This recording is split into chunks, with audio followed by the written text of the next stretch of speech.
Hi Gemini, welcome to your week ahead horoscope with me, Raphael from Reydiant Reality. It's an absolute pleasure to have you. Thank you so much for being here. Thank you so much for joining me. Quick note, my readings are for your sun, moon and ascendant signs. So whether you're a sun, moon or rising sign Gemini, this is for you. And I always advise that you watch all three to get a clearer, more complete picture of how they're going to speak to you. With that said, remember they are general reads. Not everything's going to resonate with everybody, and that is just fine. You should always use your own discernment. Before we start, as always, I would like to bless my decks of cards with all forms of love, light, peace, prosperity and abundance, and I pray that the messages that come through are ultimately clear and concise and they help you on your path to your highest vibrational good. So for your key to the week this week, you've got the Tower card, right? Yours is the first of 3, possibly 4 signs this week that have this card as their key to the week, right? So I'm going to say this to you: expect a week of change and expect a week of upheaval. The Tower card is very rarely let me backtrack. The Tower card, when it hits, is very rarely an enjoyable experience. However, in hindsight, we come to realize that actually this is what we needed to further our goals, our gains and our ends. But when it hits, it sucks, quite frankly. So be prepared for some change, but also be prepared for a lot of upheaval. And I got to be honest with you, I really feel like for a lot of you Geminis, this is going to be a week where you choose to sever ties with someone or something. If you are a continued subby, you know Rafi Lasha. If you're new to my channel, please don't forget to like, share, and if you should so choose and it resonates, hit the subscribe button. For your actions and options, you've got the Fool card, right? So you have a double dose of destiny this week, right? And I don't say that lightly. If you know me, you know that I'm not one of those people that chucks that sort of term around all the time. The reason I say this is the Fool card is a moment of pure change, and it is a change that happens to just, it's kind of like the universe giving you something and saying, I want to see what you do with this, without having anything in the wheelhouse to pull out of the bag and say, oh, well, if this happens, I'll do this. You don't have any playbook for this. So whatever hits this week, there is going to be some surprise change or upheaval. Now, here's where it gets really interesting. Your actions and options, this is about what you do. It's about what you choose. This is you choosing to go in a very different direction. And this is the results of what happens to it, right? So I shouldn't laugh. I shouldn't laugh, but I am, because I have a little bit of a twisted sense of humor at times. This reminds me of, I don't know if you've ever seen, there's a video that floats around on the internet from time to time of this guy who is building a bonfire. No problem with that, but is pouring freaking petrol and gasoline on it like a crazy person. And it's like, you only need a little bit to get it going, but he's pouring like tons of it. And then he stands like right at the foot of it, lights a match to go and chuck it on the thing. And it literally, like, the whole thing just goes and like knocks him back. And then he gets up like looking a bit. This could be one of those weeks, all right? So I'm not trying to fearmonger or to scare you. What I'm trying to say is, you may make a change of some sort this week, or you might put something out there and you may not realize what kind of shitstorm, quite frankly, it's going to cause until you've done it. And then it's like, you might have a moment where you're like, oh, okay, so that's what happens when I do that.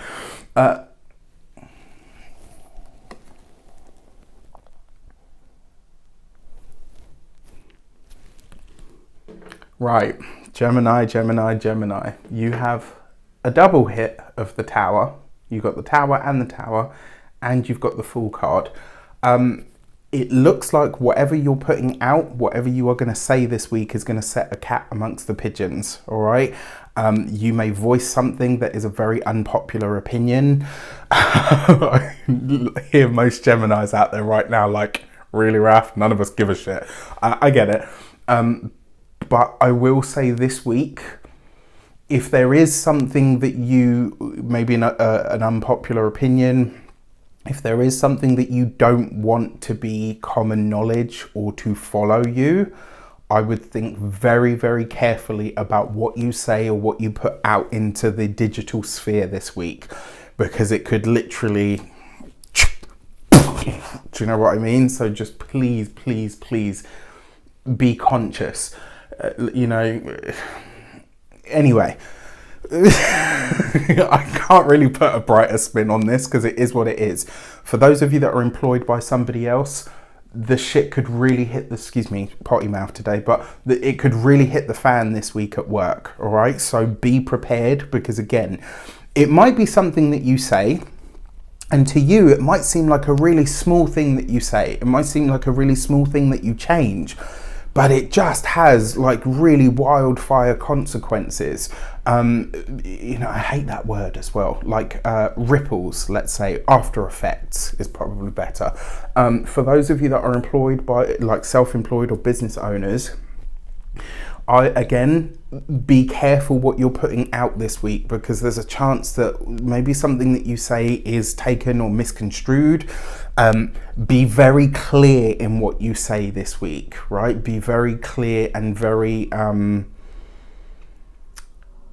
direct. Don't use flowery language. Don't leave anything open for interpretation. Say what you mean what you say. Most of the time you guys do, but this week especially. Now, when it comes to those of you that are retired, quite frankly, it feels like a lot of you guys, like, that aren't working or that are retired, I feel like you're sitting on the outside with the popcorn, like, there's some drama, okay? I kind of feel, because your sign is the sign of the media as well, I kind of feel like on the wider world stage, because the Tower card hit 3 times this week, and this does suggest to me that we are going to see something on the wider world stage, and when it hits, I think we're all going to know exactly what this is. So I will probably come back to this reading at some point, because whatever's taking place here is speaking to the collective as well. When it comes to your love and relations, you've got the Chariot card. This is really nice. So for those of you that are single, you could meet someone this week very much by surprise, like almost like to the point where you're like, wait, whoa, what is going on? The reason I say this is because there's like instant attraction, instant connection, which is great, right? Which is wonderful, just because it is the Chariot card, which leads to the Tower if we leave it unchecked, right? Now, that reminds me as well, very, very interesting, and something that I'd almost glossed over until I saw the Chariot. The Tower card is number 16. 1 and 6 gives you 7, right? With the 2 7s, the double hit of the Tower card, that's the news, right? Interesting, because your sign is the sign of the media. You've got the Fool card here, and then on top of that, you've got the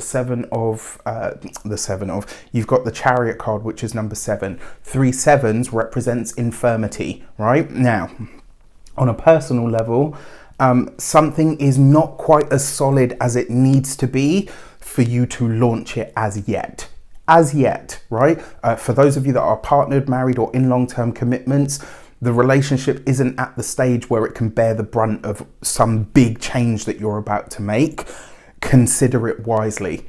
If you're going to do it, just pick a different week. It's not this week, right? And then on the macrocosmic level for the world events, there's a million things I could say here, and you know what? I'm not going to say any.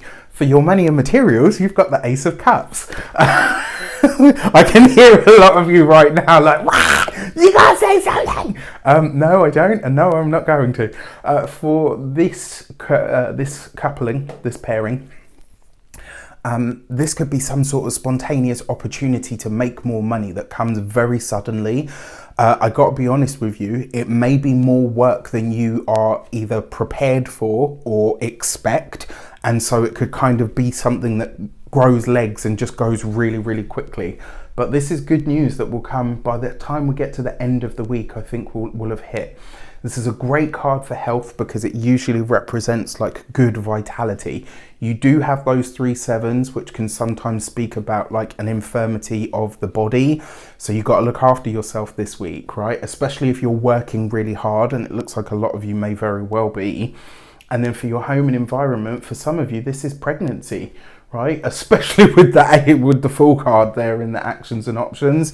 If that's not an experience that you want or are ready for at the moment, be conscious. For your full moon message. So on the 16th, we've got a full moon in the sign of Leo. This is happening in your third house of communications. This is happening in, so what's even more interesting about this, right? A full moon is a spotlight. It highlights you in some way, shape or form. And whether this is your sun, your moon or your ascendant, you are under the astrological spotlight right now. So anything that you say and anything that you put out there has the potential to be really awesome and to go far and wide and go viral. Make sure it's for the right things, right? We want to go viral for our work or for some awesome quote that we made, not for having our pants around our ankles. Or, you know, something to that effect. The full moon. Whoa. All right. Okay, so now it's suddenly not as funny. You got the gate 51 and shock. Now in the Human Design Oracle deck, this gate 51 and shock energy is the Tower. Yeah, it's 51, so it's not the same number, but this card literally corresponds to the Chariot card. My dear Geminis, please, please, please, there's one thing that I'm going to say here. And again, I don't want to fearmonger. Any journeys that you have to take by public transport and or car, put them off, all right? Humour me, right? If I'm wrong and you think, oh, you know, I wasted a freaking week because Raf told me not to travel by car, I'll take that, all right? Like, don't send me invoices for business that you've lost because I won't take that. All jokes aside, that's a triple hit of the Tower, which means there's some big disruption, there's some huge upheaval this week. And I got to be honest with you, because it's the Tower and you have the Fool card here as well, it's like there's nothing really you're going to be able to do to prepare for this. You just have to get through it. There's cards here that suggest that you will. There's cards here that suggest that in hindsight, this could be one of the best things that ever happens for you. In the immediacy, like I said, it's going to feel like it really sucks. And I'm really sorry to say that, but with this much Tower card energy, I can't sit here and tell you it's going to be a wonderful week. I can't sit here and doll it up for you. What do you get out of that? Nothing. And that's not me doing my job, right? Just avoid public transport this week and avoid car journeys. Specifically long distance ones, but just car journeys in general. If you can get away this week with doing everything that you have to do local. And I mean, it's really interesting as well because that third house full moon represents your local area. So this could be something that happens around you, maybe not necessarily to you, that is, you know, that, touch wood, I really hope I'm wrong, that could be quite devastating. I'm intrigued. I'm really intrigued. Keep me posted, guys. Spelling you safe, all right? Much love. Take care, and I'll speak to you soon.